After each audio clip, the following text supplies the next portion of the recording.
messieurs, bonsoir et merci de suivre le 20h de la télévision du Burkina. À la une de l'actualité ce soir, il faut se défaire de la psychose concernant la mise sur le marché national d'un riz en plastique. Selon le laboratoire national de santé publique, les échantillons soumis à son expertise présentent une qualité alimentaire satisfaisante. Explication à suivre dans ce journal. Les explications, ou plutôt le démenti formel de Adja Divine, également à suivre dans cette édition. Hier, elle était injustement accusée d'avoir volé des enfants, lynchée par une foule portée par la rumeur. Elle est aujourd'hui la victime. Ce matin, l'infortunée était dans nos locaux pour apporter un démenti formel. Le cri de cœur des habitants des quartiers Kilouin et Tanguin a trouvé réponse favorable. Ce matin, le maire de la ville de Ouagadougou a procédé au lancement des travaux de construction des caniveaux et de dallos dans ces quartiers. Les travaux vont durer 3 mois, au bout desquels le cauchemar des saisons pluvieuses devrait être un mauvais souvenir. Au palais de Kossiam, avant de développer ces titres, 3 personnalités ont été reçues en audience ce mercredi par le chef de l'État. Des représentants de la Banque mondiale, de l'Union africaine et de l'UMOA ont nourri des échanges avec le président Kaboré. La synthèse avec Jean-Eudes Baella et Zoubaviel David Dabiré. L'administrateur de la Banque mondiale pour le groupe Afrique 2 reçu ici en audience par le président du Faso. Sédou Bouda dit être à Kossiam pour remercier les autorités burkinabées pour leur soutien à sa désignation en 2015 comme administrateur représentant 23 pays africains au sein de l'institution financière. Et pour mener à bien sa mission, il dit avoir reçu les conseils du président du Faso. Il nous a donné des conseils allant dans le sens d'être le plus possible à l'écoute des pays et d'entretenir une relation dynamique avec l'ensemble des 23 pays du groupe, de telle sorte qu'aucun pays ne se sente à marge du fonctionnement du groupe. À la suite de l'administrateur de la Banque mondiale, c'est au tour de la commissaire aux affaires politiques de l'Union africaine d'être reçue par le président du Faso. Minata Samaté est à Ouagadougou pour témoigner sa gratitude au président du Faso qui a œuvré à son ascension au poste de commissaire aux affaires politique de l'Union africaine. Occasion pour la diplomate de présenter à son hôte le calendrier du prochain sommet de l'institution panafricaine. En début juillet, nous aurons le sommet de l'Union africaine. Et il y a plusieurs questions qui sont inscrites à l'ordre du jour. Vous avez certainement entendu parler de la réforme de l'Union africaine, la réforme de la Commission, la réforme des institutions de l'Union africaine d'une manière générale. Et je suis venu échanger avec son Excellence, Monsieur le Président du Faso, sur ces questions. C'était l'occasion pour moi de renouveler mes remerciements à son Excellence pour avoir bien voulu proposer ma candidature, le soutien dont j'ai bénéficié et soutien ayant permis la désignation du Burkina Faso à ce prestigieux poste de commissaire en charge du département des affaires politiques de l'Union africaine. Un peu plus tôt dans la matinée, Rochma Christian Kaboré a reçu le tout nouveau président de la commission de l'UMOA. Abdallah Bourema est allé décliner au président du Faso les priorités et les nouveaux défis de son institution, vieille aujourd'hui de 23 ans. Abdallah Bourema était également ce matin l'hôte du président de l'Assemblée nationale. Avec Salif Diallo, il a aussi été question d'intégration régionale. Abdallah Bourema justifie cette visite par le fait que l'Assemblée nationale occupe une place de choix dans le processus d'intégration régionale. Les échanges qui se sont déroulés dans la matinée de ce mercredi ont également porté sur le Parlement communautaire dont le siège est à Abidjan en Côte d'Ivoire. Des images signées Amado Ilboudo et Maïmouna Traoré. Restons à la représentation nationale où les langues nationales ont leur place. Désormais, en plus de la langue officielle qui est le français, les députés pourront poser leurs préoccupations en langue nationale lors des plénières. Pour l'heure, 4 langues sont concernées. Il s'agit du Moré, du Fulfulde, du Djoula et du Gourmachema. Plus de détails avec Salif Oubelem et Oumar Zombré.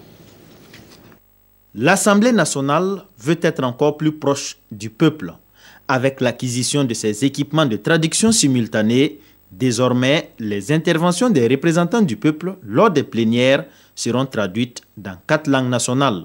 Le français, qui est la langue officielle, sera utilisé toujours comme langue de travail à l'Assemblée, mais les députés qui ont des difficultés à s'exprimer dans le français pourront intervenir dans leur langue nationale. Mais plus important, c'est que les populations à la base saisiront de façon instantanée les débats à l'Assemblée nationale dans leur langue nationale. Le coût du projet est estimé à environ 150 millions de francs CFA, dont 45 millions pour l'achat des équipements. Un projet rendu possible grâce au soutien du gouvernement suisse à travers la Fondation Hirondelle. Ce projet est une initiative déjà du ministère de la Communication durant la transition. Il s'agissait d'arriver à ce que la redevabilité, qui est l'élément fort de l'Assemblée nationale, puisse être valorisée. Ça nous semblait un programme très important, justement pour rapprocher les citoyens des débats parlementaires et pour meilleur justement débat. Et ce rapprochement, c'est ça qui nous a vraiment motivés. Pour l'heure, les traductions en langue nationale ne concernent que les langues Moré, Fulfulde, Dioula et le Gourmachema. D'autres langues feront bientôt partie de cette liste. La rencontre hebdomadaire du gouvernement s'est penchée sur l'examen des décrets de la loi 03 portant statut de la fonction publique territoriale.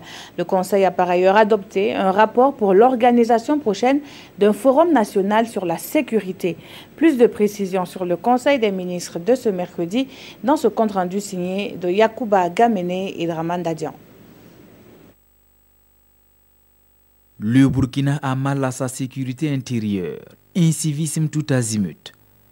Le gouvernement annonce donc la tenue d'un forum national sur la sécurité en septembre 2017 avec l'implication de tous les acteurs.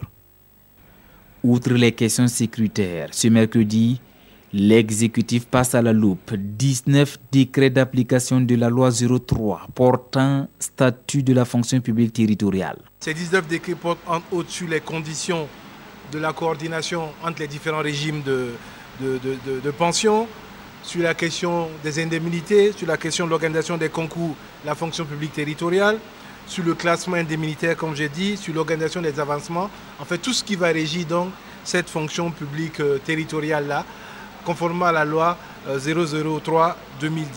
Grogne des travailleurs de la fonction publique. Ces grèves sapent les efforts de développement du Burkina, renchérit le ministre d'Anguinou, allusion faite au débrayage des agents du Trésor actuellement en sitting. Il est bien de rappeler aux uns et aux autres qu'on ne peut pas dire qu'on est en ligne de 7h à 15h.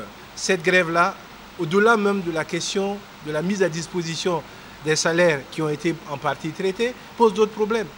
On ne peut pas avoir de passeport, on ne peut pas avoir de thème dans certaines localités, on ne peut pas avoir certains EPE ne peuvent pas payer les salaires de ces gens parce qu'il n'y a pas de possibilité de toucher cet argent-là. Mais la discussion se poursuit et nous espérons avec le syndicat trouver une solution définitive pour régler cette question-là. Malgré les différents mouvements sociaux, l'État entend honorer ses engagements envers le peuple burkinabé et le conseille de faire des propositions pour une bonne exécution du programme d'investissement public courant 2017. Rendons-nous à présent sur le chantier de la route d'Edougou-Tougan. Les travaux avancent normalement selon le chef du département des infrastructures, Éric Bougouma. Sur le terrain, invite l'entreprise en charge des travaux à aller plus vite pour faire face à l'installation de la saison pluvieuse. Constat signé Konson Koulibaly et Vincent Kienrobeogo. Le ministre des Infrastructures sur le chantier de construction et de bitumage de la route d'Edougou-Tougan. Ici, Éric Bougouma, entouré de ses techniciens avisés, examine la fabrication des matériaux de construction. Là, il observe les opérations de nivellage et de compactage. Plus loin, la construction du pont de franchissement sur le fleuve Mouhoun. À toutes les étapes, les équipes et les équipements de l'entreprise sont déployés, de quoi impressionner le ministre. Aujourd'hui, nous constatons des travaux qui sont réellement impressionnants sur le terrain. Nous constatons une entreprise qui a du matériel, qui a du personnel, qui travaille selon une méthode, en tout cas sur le terrain, qui est admirable. Sur les travaux du pont, la saison des pluies s'installe et Éric Bougouman demande d'agir en conséquence.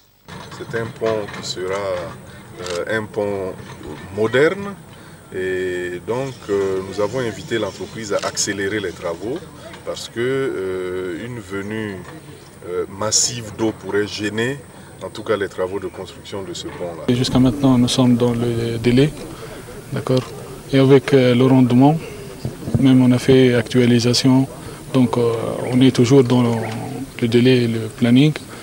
Et ça nécessite entre-temps de renforcer encore les ateliers pour qu'on puisse vraiment achever dans les meilleurs délais. Démarré le 1er septembre 2016, le taux d'exécution des travaux est estimé à 18%. Soroubat a encore 1 an et 3 mois pour finir le chantier. Long de 91 km, le bitumage de ce tronçon aura coûté 23,6 milliards de francs CFA, près d'1 milliard en plus pour les frais de contrôle. D'un chantier à un autre, nous sommes dans les quartiers Tanguin et Kilouin de Ouagadougou où le maire de la ville a procédé au lancement des travaux de construction de caniveaux, des infrastructures pour améliorer ces lieux de vie et de travail. 400 millions de nos francs ont été mobilisés par l'Agence française de développement pour la réalisation de ces travaux. Précision dans ce reportage de Urbain Benito Somé et Frédéric Etienne Bassenga. Le maire de Ouagadougou lance les travaux d'urgence d'assainissement pluvial à Tanguin et à Kilouin. Dans ces deux quartiers situés au nord de la ville, 1645 mètres de caniveaux et 285 mètres de dallos seront construits grâce à l'appui de l'Agence française de développement pour faciliter l'évacuation des eaux de pluie. Ouagadougou, évidemment, se développe, vous le savez tous, la population augmente, donc il y a des défis. Et soulager les populations, les rendre accessibles, construire des routes, des écoles, c'est pour nous très important. Arma Bewende a saisi cette opportunité pour appeler les populations à ne pas confondre les ouvrages d'assainissement à leur bac à ordures. On ne dira jamais assez, les caniveaux ne sont pas des dépotoirs. Vous savez que naturellement, les gens vont vers les caniveaux pour déposer les ordures et cela empêche l'écoulement des eaux pluviales. Donc nous avons lancé cette sensibilisation depuis longtemps. Donc à toutes les occasions, nous rappelons, nous remettons une dose de piqûre pour dire que les caniveaux ne sont pas des dépotoirs. Si nous mettons des saletés dans les caniveaux, l'eau de pluie ne pourra pas s'évacuer naturellement vers les exutoires où ils doivent partir. Les populations, elles, ont salué l'initiative. Ces travaux vont durer 3 mois et coûteront plus de 400 millions de francs CFA. On en vient à cette polémique sur du riz en plastique. Le laboratoire national de santé publique a reçu des échantillons de ce riz pour analyse. Il en ressort qu'il présente une qualité alimentaire satisfaisante. Le laboratoire ne confirme pas la présence de matière plastique dans ce riz, mais il souhaite d'élargir le champ d'investigation à d'autres laboratoires. Le point dans ce reportage de Konsoun Koulibaly et Vincent Kendrobero. L'affaire du riz en plastique avait suscité la polémique et l'expertise du laboratoire national de santé publique était attendue pour situer l'opinion publique. C'est désormais chose faite. Après différentes analyses, le LNSP livre son rapport. En conclusion de ce rapport, le laboratoire affirme que ces analyses indiquent une conformité sur le plan de la qualité sanitaire, estime que les échantillons du riz analysés présentent une qualité alimentaire satisfaisante et qu'il n'est pas à mesure de confirmer que le riz est composé de matière plastique. La Ligue des consommateurs qui avait lancé l'alerte dispose désormais de ce rapport. Jusqu'à preuve du contraire, il n'y a que le laboratoire national de santé publique qui peut nous dire si un produit tel que le riz est de bonne qualité ou pas. Alors, il vient de répondre à notre question, il est d'une qualité satisfaisante. Je vais dire que je suis rassuré, mais je conseille aux consommateurs quand même de regarder ce qu'ils consomment. Le riz qui avait été incriminé, il faut continuer, selon les conclusions du laboratoire national de santé publique, on peut continuer de le consommer. Ceux qui veulent bien le consommer peuvent le consommer parce que selon les analyses, d'essais scientifiques, séries, est d'une qualité satisfaisante. Des analyses complémentaires sont toujours en cours selon le LNSP qui souhaite en plus un recours à d'autres laboratoires pour élargir le champ d'investigation. Début de semaine mouvementée à Bani, localité située à quelques kilomètres de la ville de Dori, dans le Sahel.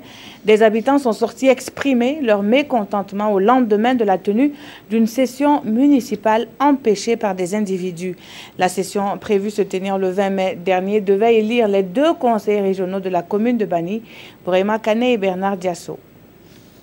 Ce lundi 22 mai 2017 à Gangaol, sur l'axe Dori-Kaya, ces populations, armées de bâtons, gourdes, coutelas, expriment leur soutien et solidarité au conseil municipal de Bani, confronté depuis quelque temps à une crise. On soutient les maires jusqu'à dans notre goutte de sang, dernière goutte de sang. Voilà. Jusqu'à la fin de son mandat. On ne veut pas parler. Non, nous on veut notre commune même. Total, c'est fini. Notre commune. Elle n'a qu'à rester là-bas. Ils ont dit que là-bas c'est Bani, ici c'est chez nous. Voilà. Il ne faut pas aller nous faire des barbaries là-bas. Ici, nous, ici, nous vont rentrer notre marché. Ici, c'est pour nous. Mandat là n'a qu'à venir d'abord. Voilà, section là, il n'a qu'à laisser ou bien ceux qui sont responsables de faire des barbaries, on n'a qu'à enlever pour aller fermer. Pas valable, nous on ne veut pas. La séquestration d'un conseiller municipal du parti PDS par des conseillers du MPP serait à l'origine de cette situation.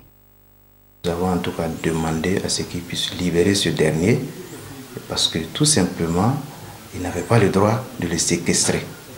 Et ils nous ont fait savoir tout simplement parce qu'ils auraient appris. Et ils ont même dit qu'ils ont la preuve que le maire, en tout cas, détient 5 de leurs conseillers qui doivent prendre part à la session du conseil municipal qui est prévue.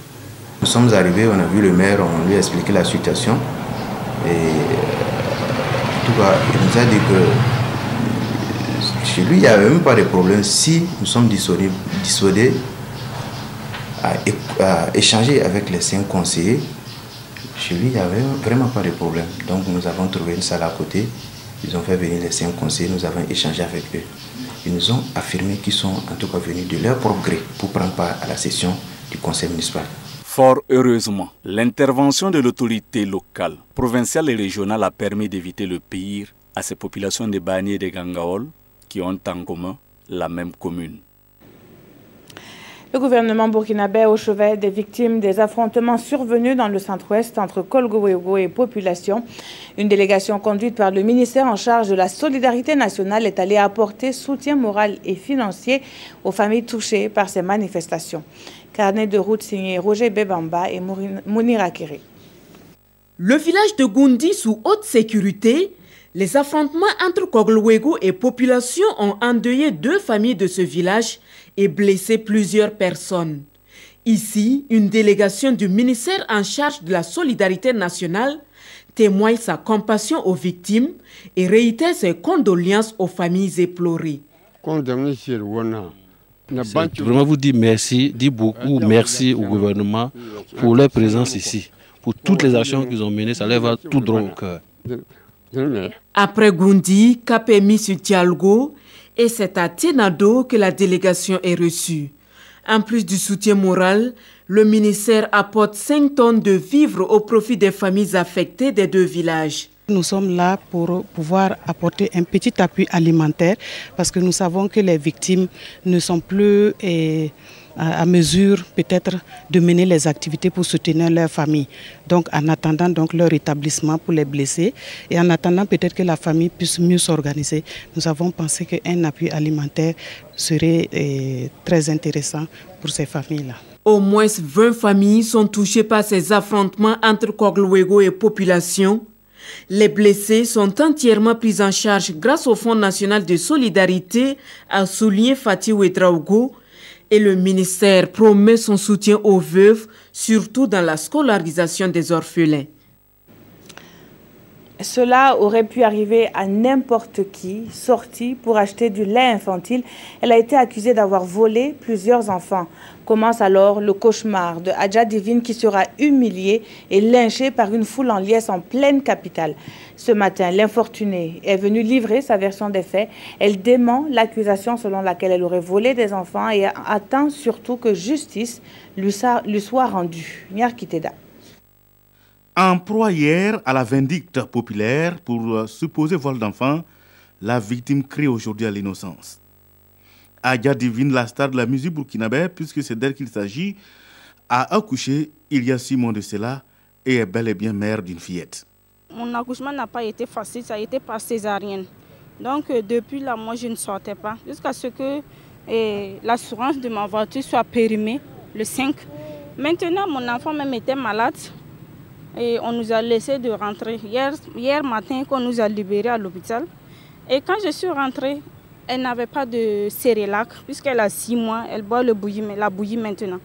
Et comme il n'y avait personne pour aller payer Cerelac de mon enfant, moi j'ai fait sortir ma moto, ma voiture, pour faire m'aider à aller payer Cerelac de mon enfant et puis revenir.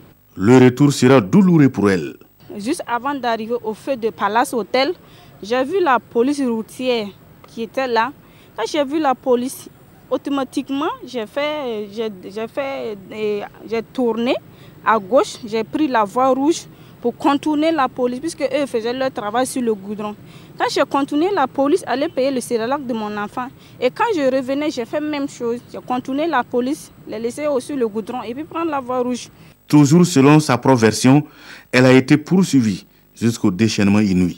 Après, j'ai vu 2 jeunes qui étaient sur des motos avec la police qui me pourchassait. Et il y avait un autre groupe derrière qui venait de loin. Quand j'ai vu ça dans le rétroviseur de ma voiture, je me suis arrêtée. Ça m'a tiqué, je me suis arrêtée. Quand je me suis arrêtée, en même temps, ils sont venus.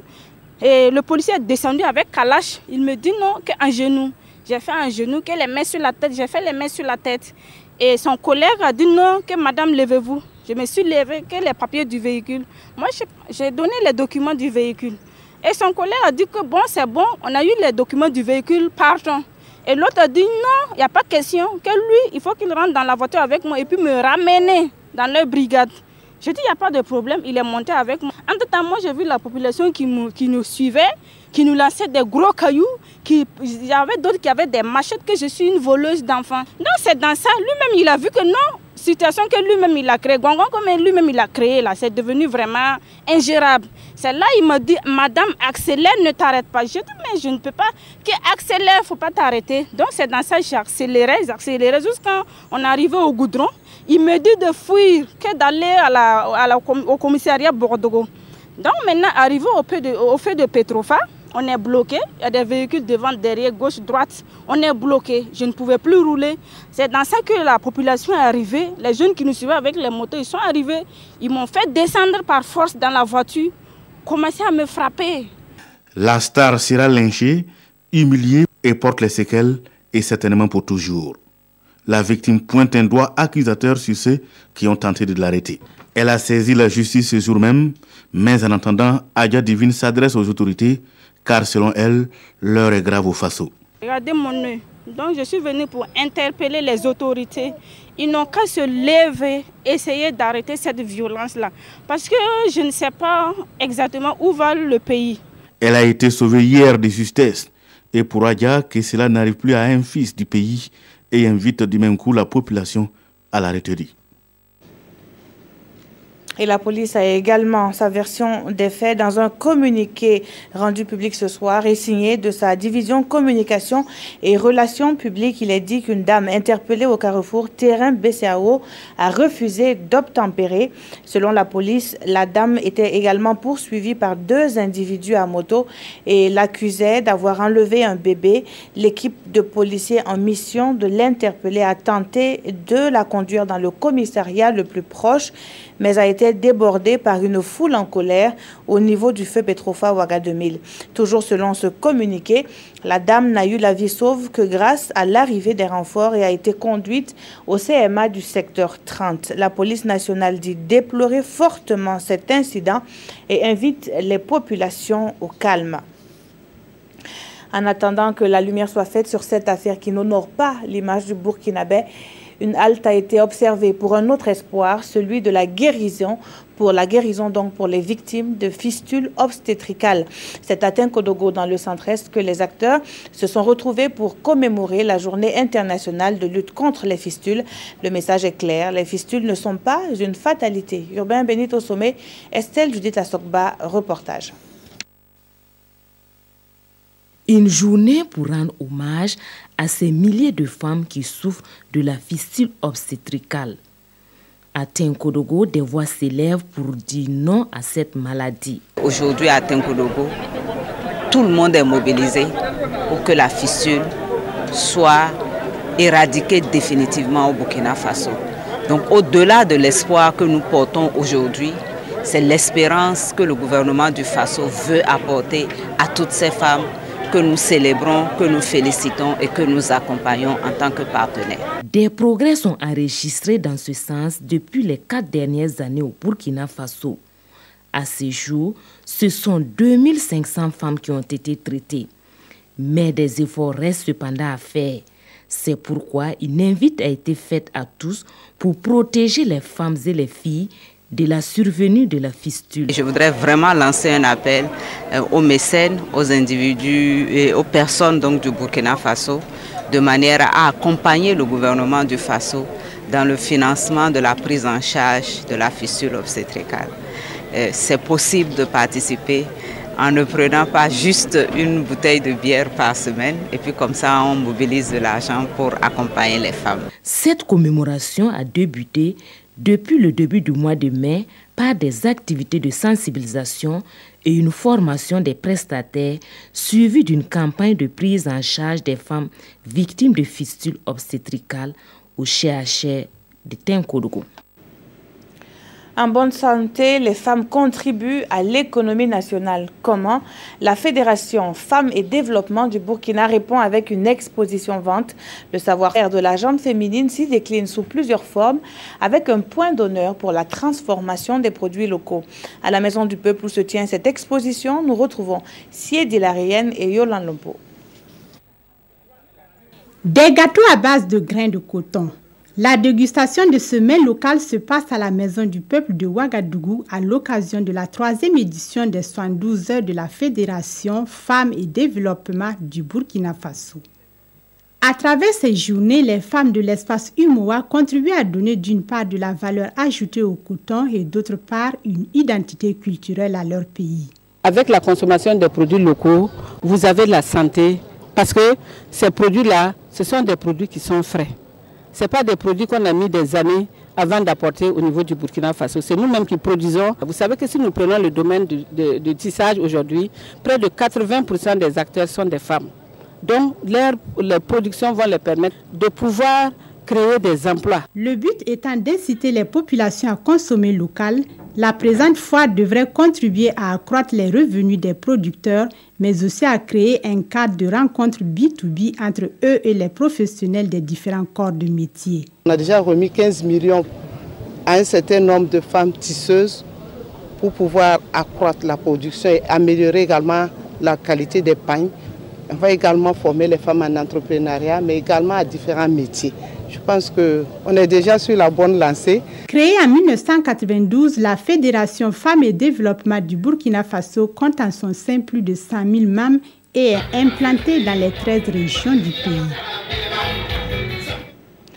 Pour une justice plus efficace, le comité de pilotage du programme d'appui à la justice définit sa stratégie.